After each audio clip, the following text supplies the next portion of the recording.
Welcome to Newsmakers Cookbook, the podcast. Welcome to Newsmakers Cookbook, the podcast that helps independent artists cook up recipes for success in the music industry. I'm Sean. I'm Brandon. And Brandon. Yes, Sean. We only have 3 episodes left of 2024. Isn't that amazing? It really is. Time flies, man. Flies. We're approaching our third year of recording into Yeah, it. 2013 is when we start. 2023 is when we started. Not 13. That'd be insane. That would be nuts, dude. But yeah, going to the new year, we only have 3 episodes left, and we have an announcement that we're going to be making in the last episode of the year. So We do. If you haven't yet, follow us, like us, subscribe to this so that you can stay up to date with the things that are happening in this final episode of 2024. Absolutely. Yeah. Yeah. So we're looking forward to that one. Yeah, likewise. Yeah. Likewise. That's going to be great. But I'm also really looking forward to this episode. Yeah, me too. This one's going to be a fun one. Yeah. This is going to be a fun one because this one's talked about all the time. You've heard it before. This is one of the reasons why your recordings suck, right? Seriously, that's what people will tell you. It can be a reason. And you know, it can be a reason. And it's very important, but there's a big mystery around this, you know? But before we get into that, we have always the lovely appetizer that is brought to us, you know, put on the table right in front of us, and we have some discussions over it. Sean, what is that question? Just a little casual, sneaky snack before the main episode. Give the main me some dish. of that. This one is one that I have some pretty cool opinions on. It is, should I record dry or with effects when recording a guitar amp or electric guitar? Yeah. My question to you, Sean, is how many DI boxes do we have available? I have 3, I only have 1. but I have a bunch of direct inputs I do too. on my preamps. So I do too. if I don't want to record with an amp at the same time, I can just do that. That's fair. Yeah. That's fair. So it's kind of a trick question. Kind of is. A little bit. The answer is both, Yep. right? Most of the time it's going to be both. DIs are a beautiful thing. They are. You can split DI multiple times, one with the record, with the chain of effects, one without, and then you'll still have a DI at the end of the day too. So you can actually get all your bases is covered, DI, amp, effects, and all that good stuff. So the answer is both. Exactly. Yeah, with the DI box. Yeah. For me too. With the DI box, you have a throughput. So you can pull a clean signal and then still put it through all your pedals and put it through the amp and whatnot. Yep. And this does a couple things by pulling a DI track as well as recording the amp with the effects and all that. One, it allows you to get that live performance, especially if the artist is used to adjusting pedals or stomping things on and off throughout the song. You capture that and you can hear it with your mic in the cabinet.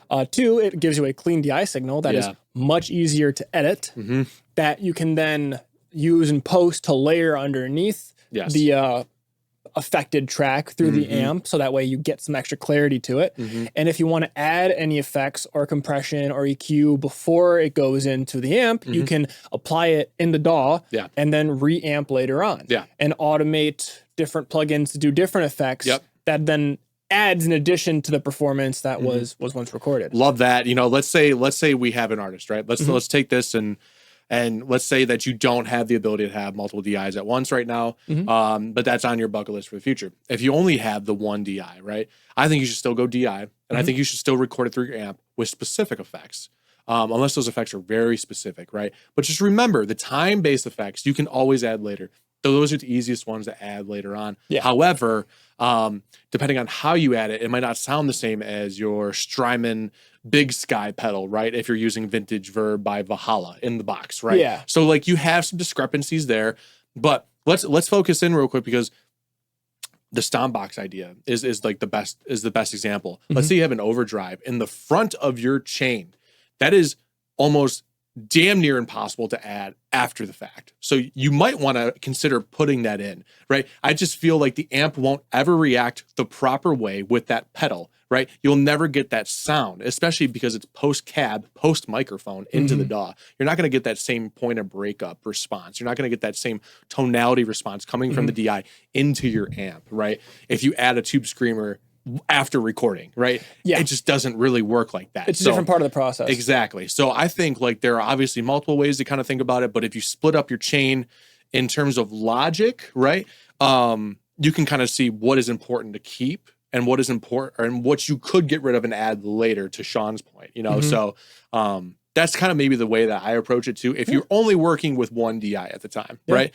So yeah, take that with a grain of salt too. Yeah, that's also an option. Yeah, no, it's if you have a specific sound, a specific order of things that you want that are embedded in the sound of the song, of the performance, then you're going to want to capture that at the point of recording it. Totally agree. But if you have other things you want to do after the fact, or even just for security's sake, get the DI as well. It never hurts to have a DI in the back. It gives you a bunch of more mixing decisions. For example, if you decide later on, hey, I really want to have this more wide guitar sound, you can then take your main performance that you recorded, pin it on the left, take like a second take or whatnot, or even maybe the same take. Yeah.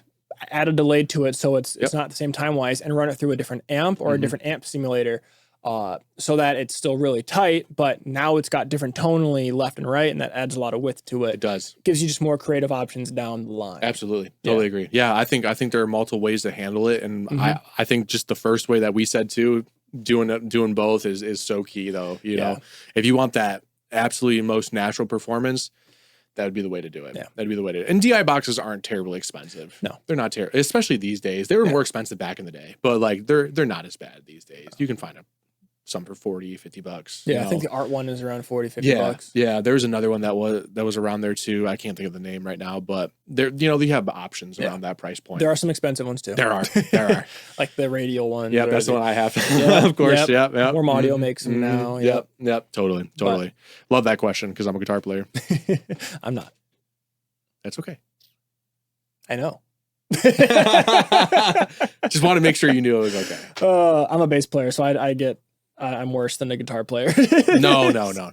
Yeah, a little bit. Yeah, a little bit. Just no. Anyways, pull me out of my misery, Brandon. What is the topic we're talking about again today? Today we're going to talk about the dark art of gain staging and what it exactly means and how concerned you should be about it. Very. You should be concerned about it. You should be. But it's not as mysterious as you think. Yes. Right? I feel like it's become like a little bit of a buzzword. It's a catch-all these days. You know, make sure you have proper gain staging. Yes, it's very important. And how it's handled between both analog and digital domains is a little bit different. Very different. So, you know, and also the results of poor gain staging vary absolutely. drastically. Analog and digital. Absolutely. And it's very important to know because this is how you get clean recordings, right? Or dirty recordings. Or dirty recordings, depending on how you use it and how you abuse it, because there are rules and then you can break some. You can break any rule you want, but one of them is going to sound like shit, I can guarantee you. And we'll get to that in a little bit. But one of them's going to sound like shit. It's just going to sound like ass. Ass metal. I've never heard someone say like, dude, that sounds like ass. It sounds like complete ass. That's a positive. Yeah.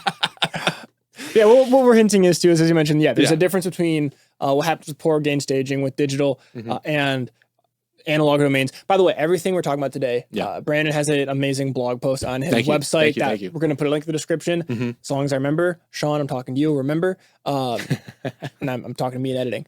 Put it in the description. Yes. It's really good. If you want to download it and follow along with that as we do it, there's an awesome visual representation of what poor, good, and then over gain staging happens when you're recording things. Absolutely. But yeah, as you mentioned, there is a difference between digital and analog when it comes to over gaining something, under gaining something, and then when it is just right. Yep, exactly. Exactly. And you know, it takes a lot of practice to get that number just right. But it's not impossible, and you learn how to do it very quickly when you're on the fly, especially when you're recording yourself. You have a lot of room to experiment.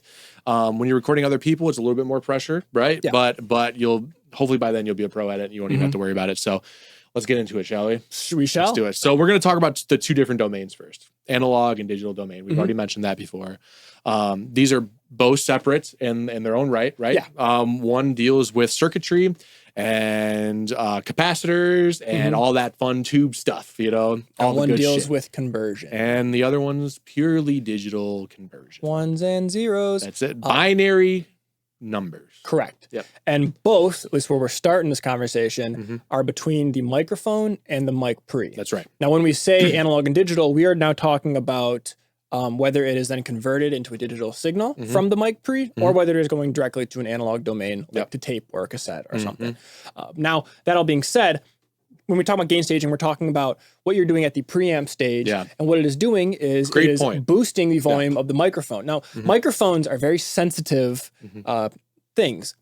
Dynamics less so than condensers, but they're still very sensitive to motion and within the air, the frequencies of sound. That is how the diaphragm moves. Magnet sends a weak signal throughout a cable into a preamp.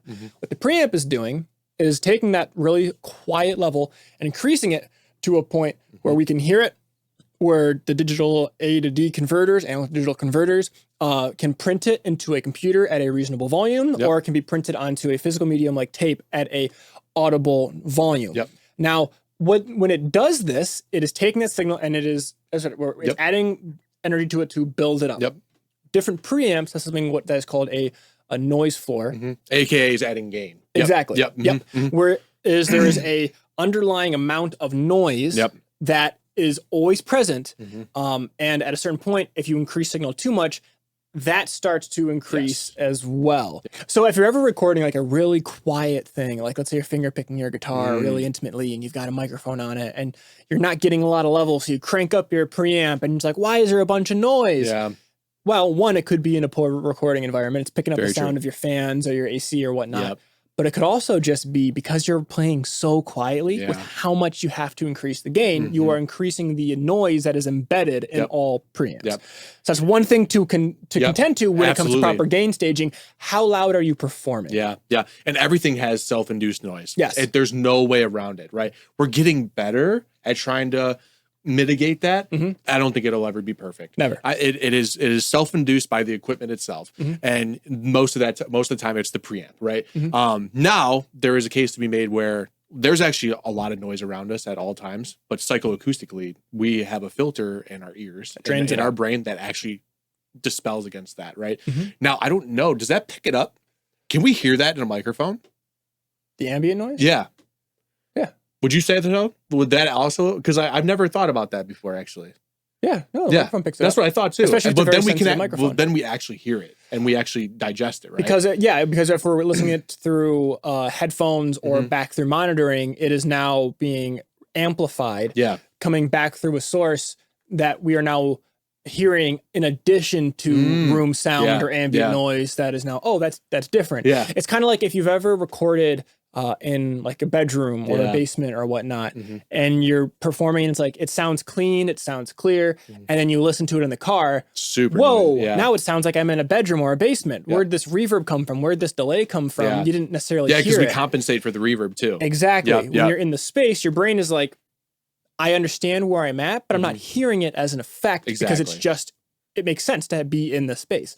Like in this room, I am hearing the sound of the room, but I'm not thinking of it as, oh, this is a room sound on my voice. Exactly. But if I go in the car or if I put headphones on where it's now isolating it, you will now hear that room sound embedded in the recording. Yeah, super interesting stuff. Interesting. For some reason, I never even like thought about like the ambient noise that we're actually incurring at this current moment being picked up and then us actually being able to hear that back. So that also plays a big factor into the noise that, that you're hearing with this. And you know what? I like to think of the noise floor kind of as water, or like as like the TikTok trend would be the floor is lava, right? So you're always trying to avoid the noise floor, right? So that way you record up high enough to mitigate that extra noise that's induced upon the signal. And then once you start, you might be thinking, yeah, this is great. Like we'll just push it up. Like we have a lot of headroom with these preamps these days. You can only go so far, and that's up to digital 0 these days. And that's where we start running into there's the snow miser and then there's the heat miser, right? That's where we run into heat miser. Clipping is awful. I hate it, dude. What is clipping? Clipping is when you distort the signal because you've gone too far with your preamp. Womp, womp. Just do a womp womp. Yeah, I did. She's gone too far. She's gone too far. We got to redo the take. Sometimes you can get lucky. So here's the thing. Get lucky. You have one peak that clips. You go into isotope, run it through the declipper, fixes it a little bit, call it a day. Well, if you're clipping a lot, it also imparts a tone. And that tone is not nice. So even if you get rid of that digital distortion, it's kind of nasty sounding. So it's almost better to redo the take anyway. So on both sides of the spectrum, you have the noise floor, which we're trying to avoid, and we have clipping, which we're trying to avoid. That happy medium is in the middle somewhere, right? And we're not going to give you exact numbers because it can vary, right? Especially in the analog domain. Metering is very different. Vary so much. So we're not going to sit here and just spell like negative 16 dB is the optimal amount. Negative 18 dB is the optimal amount for peaking or RMS or whatever. We're talking about, we're not getting average. We're talking about, exactly. We're not getting into that. But we're trying to tell you that there's a healthy balance in the middle, and that's where you're going to get your best recordings from. Correct. Yeah. It's the Goldilocks thing. It is. Too hot, too cold, just right. Mm. Yeah. Look at that. And clipping, I would say, is too hot. I would say it's too hot. Unless you're going for something that's supposed to be like that, but that is totally a creative decision by you. And and I'm not here to judge. Seriously, because sometimes it can be really cool. Yeah. So that's all you. So this is where analog and digital vary drastically. Yes. When over gaining something and causing it to clip, it reacts very differently in the analog and digital domain. In the digital domain, it is depending on the bit rate and the sample rate of the session. The waveform is broken into ones and zeros over a period of time, which dictates the positioning of the frequency that then the computer recreates with the voltage that then gets transferred back to the speakers and whatnot. Technical mumbo jumbo. But what that means is when it clips, instead of having like ones and zeros to dictate exactly where the point is, they're all on. Yeah. Everything is just at the wall. It flattens There's out. no place for anything to move because it is a hard stop. Now with analog, it's a little different. It's more of a soft stop. It is. So instead of it being a hard stop and just flattening out, it can roll over where it is now hitting the limit and the tape is oversaturating, which causes harmonics to then be introduced into the recording that weren't there in the microphone, that weren't there in the preamp. It is happening in the recorded source. Now, some preamps are built to take advantage of this analog saturation that adds grit, that adds more energy to a vocal, where there's a separate input and output transformer where you can oversaturate the input to get that soft distortion and then pull back on the output so that way you don't get that digital clip in addition to the analog clip. Or you don't start saturating the medium, you're just saturating the source. So it becomes an artistic thing. It does. It does. And knowing where that point is varies by piece of equipment, right? Every piece of equipment is often different. And that just requires knowing kind of where it says in the manual. Because like it will tell you in the manual, I'm pretty sure. And then obviously just experience, because a lot of this harmonic distortion or saturation, I should say, that we're incurring during this process in the analog domain is often very desirable and can be, most often is a creative choice, right? And it plays a massive part in tone and dynamics too, right? Like this is imparting such a sound on there, and that's where you start getting your buzzwords like warm. You get to have a nice tone to this. It sounds smooth, silky, forward, gritty, bottom bitey. end heavy.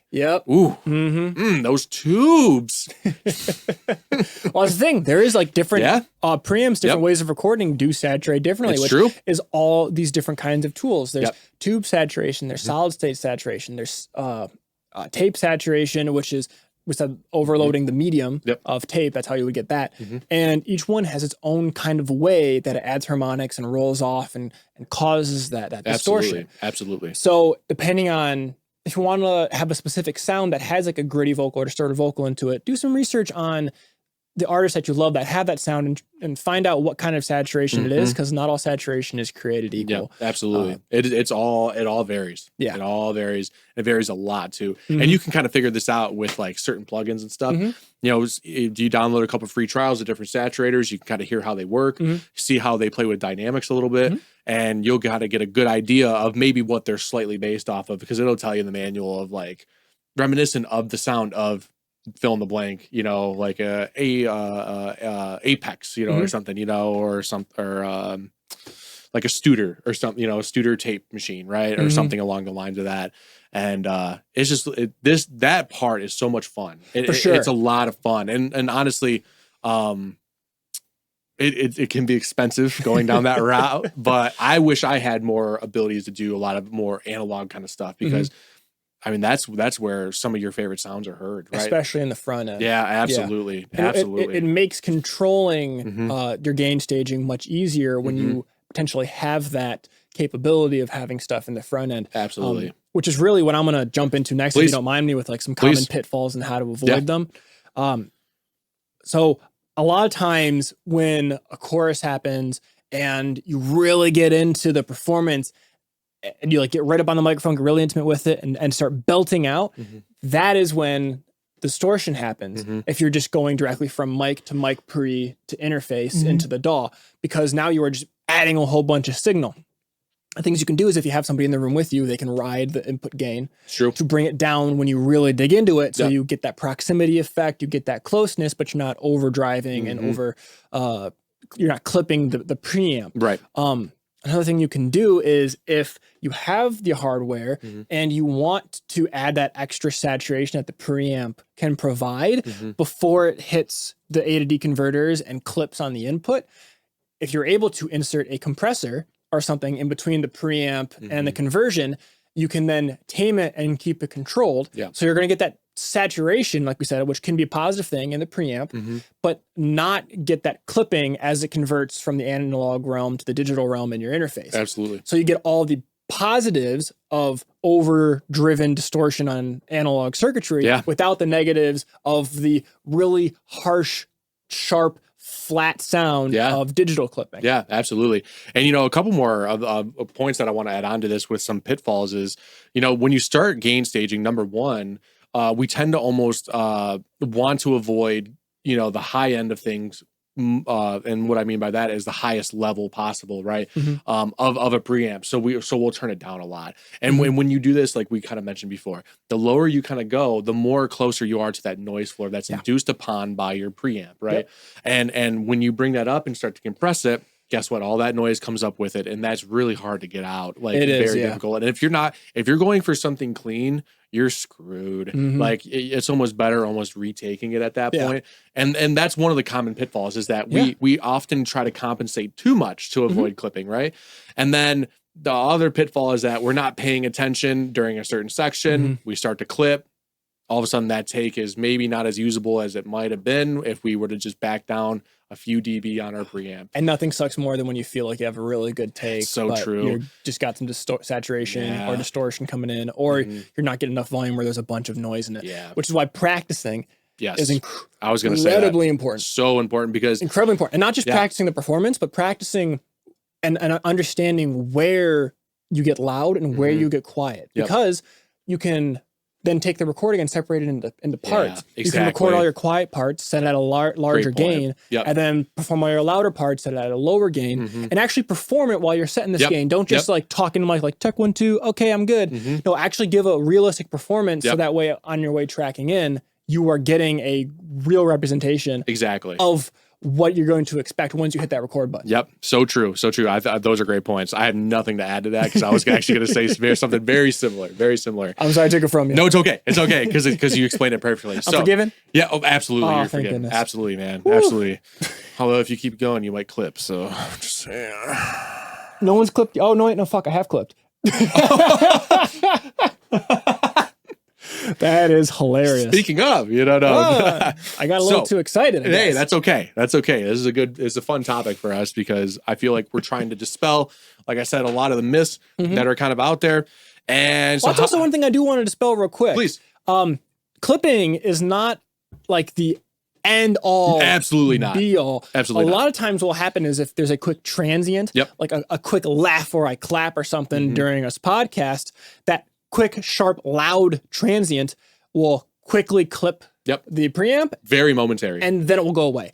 Very sharp, attacky things, oftentimes, especially when they're in a recording source that has more fluid things like a vocal or something, they're not noticeable as much when they clip. Absolutely. It's when you're constantly hitting that threshold where you are clipping, where you have the negative results. So I'm honestly not worried about the fact that I've clipped the input because I see that. that's not a big deal. It's probably when I clapped or when I did something happen. Exactly. Lean into the microphone, maybe, something simple like that. And you know what? You break up a great point because that's a great transition to how we're going to talk about how to set these levels, right? Because now you talked about peak versus average, right? And now we're going to start getting into that conversation of what to follow and when to follow. Fancy. And what to look for, right? So take it away. So let's do it. So luckily for you, a lot of interfaces these days will have auto gain.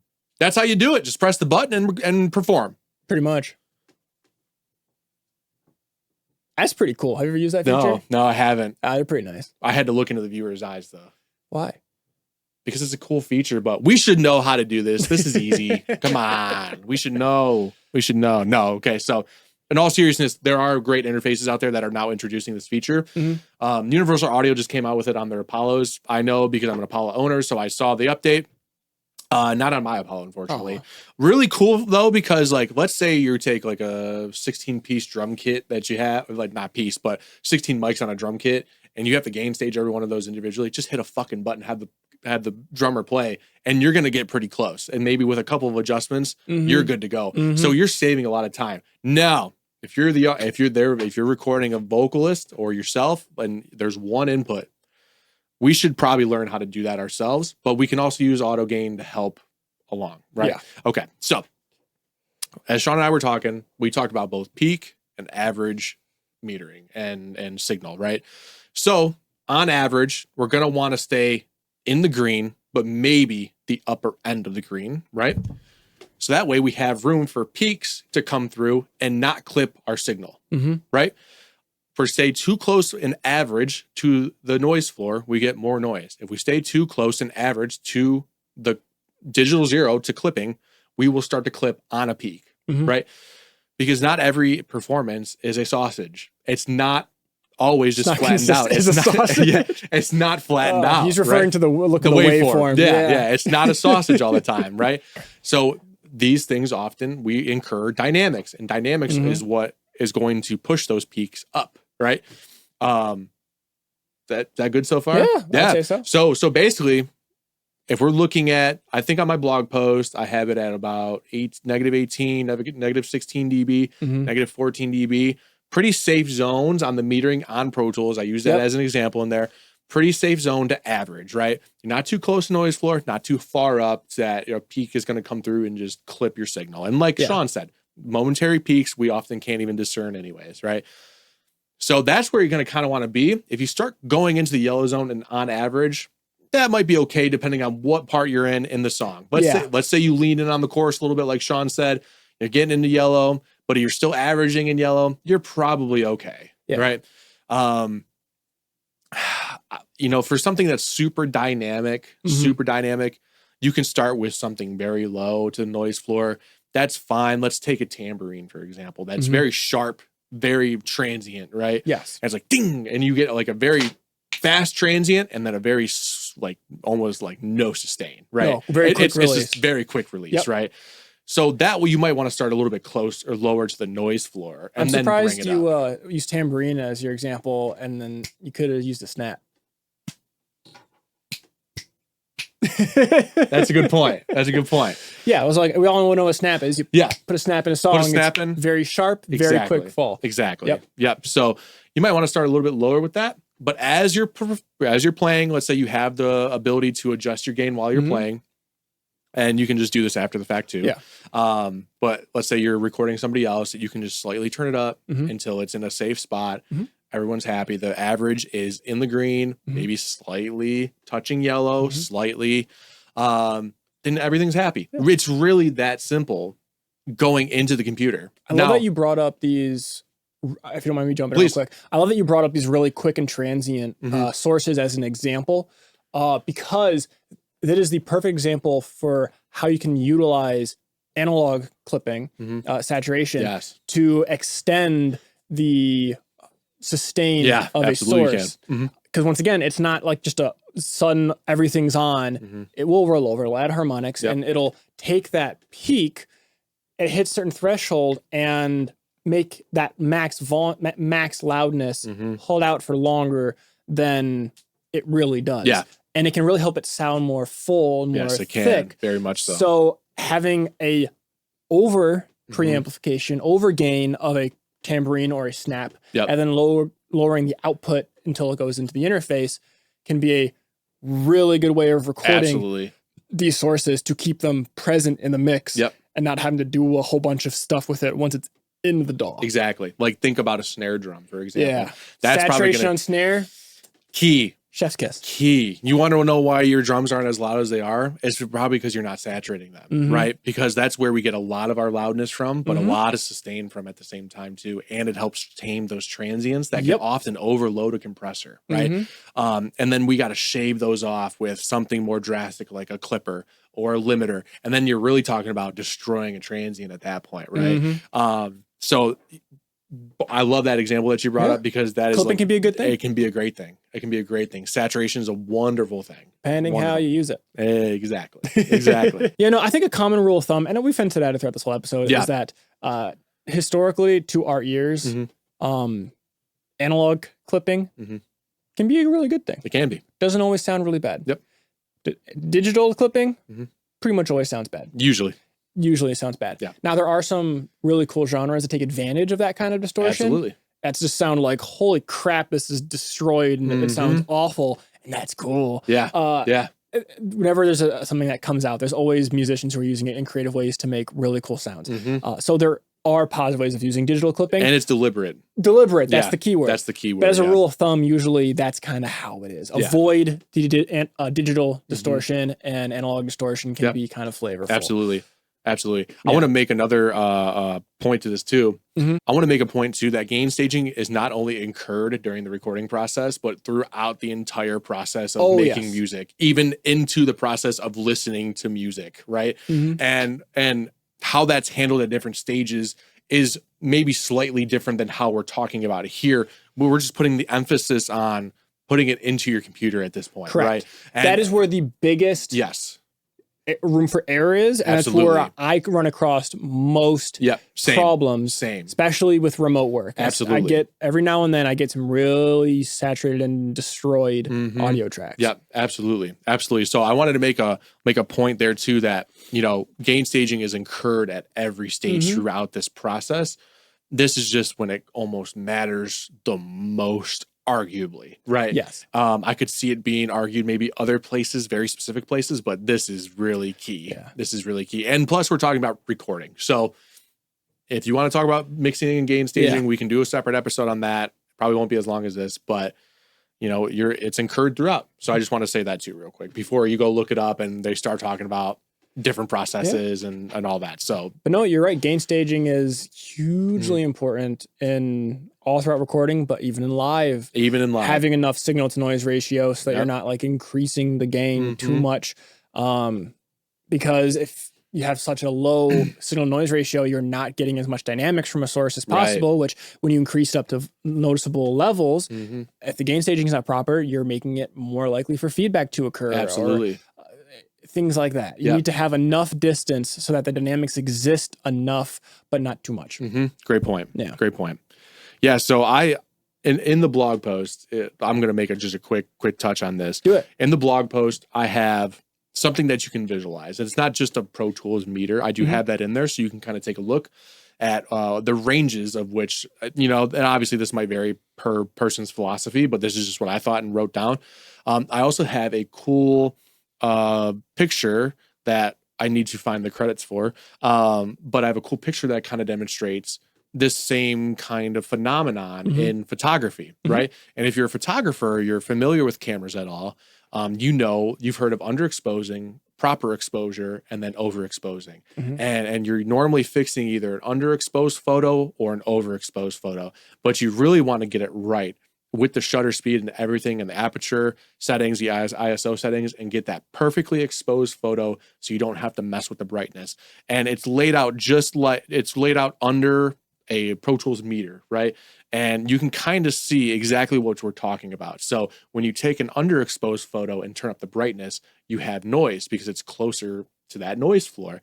Now, when you have an overexposed photo, it's hard to fix that because the tone on that is imparted on it. So you have a lot more whites and washing out of colors. So you're trying to oversaturate to kind of compensate for that. And you're never going to get it to where it should be. Because a lot of that data is just not there. Exactly. Because where there should be separation, it's now just flat. So you can't recover from it because all that information is missing. Same thing with clipping. All that information is now missing because it's just flat. Exactly. So if you're having trouble visualizing this on a meter or in your head, take a look at that photo. And I feel like it helps kind of demonstrate a little bit the similarities between both things, although they're not the same thing. But there are similarities between the two that you can apply, these rules to get the proper take of both. Proper photo, proper take. So For sure. Yeah, absolutely. Yeah, I would say that pretty much ends it for this episode. Yep, I would say so. That's what gain staging is, how to be aware of it, yada, yada, yada. Just try it out. over saturate something on your interface. Yeah. See what it sounds like when it's too much. Under record, get it really quiet and boost it in your DAW so you can hear the noise that's you're being captured. And then maybe sit in front of it, have a microphone, and turn it up and down until you find kind of your sweet spot for your vocal. Because that's like the big one. And then learn from there. Everyone's workflow and everyone's gear is different, but takes practice. The laws exist throughout the whole thing. So once you figure it out in your stuff, it applies to every instrument, every vocalist, every anything. Absolutely. Gain staging. Absolutely. Once you learn your preamps and how your interface works and how sensitive your gain knob might be or how much headroom you have, right? You start to kind of hone in on where the sweet spot is, and then you will just know. You'll just be able to click and you'll be able to get to that setting so fast, and you'll be able to make music without having this technical feat in front of you. So it's a beautiful thing. So just practice. It just takes practice. It really does. It just takes practice. So yep. But let's say you make music and you don't really want to bother with gain staging. That's fair. You can hit up Brandon. Yeah, I know how to gain stage. Yeah. So you can find out more information about me and what I do at studio222recording.com. There's a quote request form down at the bottom. If you fill that out, I will get back to you within a couple business days, and we'll start talking about your music or audio project, anything. If you just want to have a conversation, that's cool with me too. You can hit me up there. And I have a portfolio on there, and you can find out more what I do and what services I offer. And I think Sean has a very similar thing going on with himself. I do. I have a website called swsrecordings.com where I do remote mixing and mastering for folk, rock, acoustic, and blues genres. If you want, you can go to my website, similar as Brandon. I have a portfolio you can listen to see if you like my sound. And I'd love to talk to you. Make sure I'm a right fit as an engineer for your music. That's I also important. do artist development coaching, which is basically this podcast, but one-on-one, more focused towards you and helping you improve your music career in this industry. Absolutely. Yep. On top of that, you can contact both of us by going to Newsmakers Cookbook at any platform. We're on TikTok for the time being. We're on Instagram, YouTube. We're going to be doing a lot on YouTube coming up. Every podcast platform out there, Spotify, Apple Music, and all that. You hit us up there, leave a comment, follow, like, subscribe, stay in the loop. We'd love to hear from you. You can also email us at podcast@newsmakerscookbook.com. Let us know your thoughts on the podcast, any topics you'd like us to talk about in the future. Absolutely. Or just say hi, Yeah, we love just talking. That works too. Obviously. Yeah. We do a lot of it. We do a lot of it. We do a ton of it. Yeah. So with all that being said, thank you for joining us in the kitchen for this episode. Hopefully what we were cooking had some useful information to you, especially if you're sticking around throughout this whole episode. Yeah. And with all that being said, Bon appetit.